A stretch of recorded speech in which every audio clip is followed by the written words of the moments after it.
ইনি হলেন আমাদের এলাকার গর্ব, আমাদের এলাকার ভবিষ্যৎ, মোহাম্মদ সোহেল আক্তার।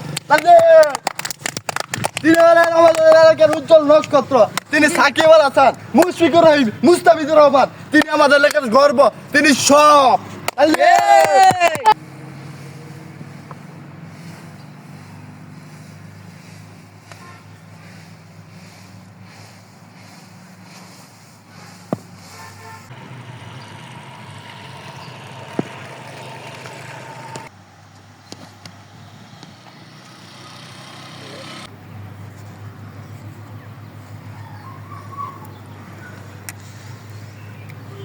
এটা কি করছে?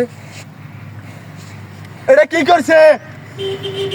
আমি এলাকার বড় ভাই, আমার সামনে দুইটা মাইরা এটা আউট হয়ে গেছে। এটা এলাকা থুইতাম না। বেড়া কি হলো? এটা এলাকার বাণিজ্য খেয়ে দিছে বেড়া। ঠিক আছে, কলঙ্ক এটা কে আনছে? ভালো খেলা খেলবে বেড়া, ছাড় বেড়া তোরা।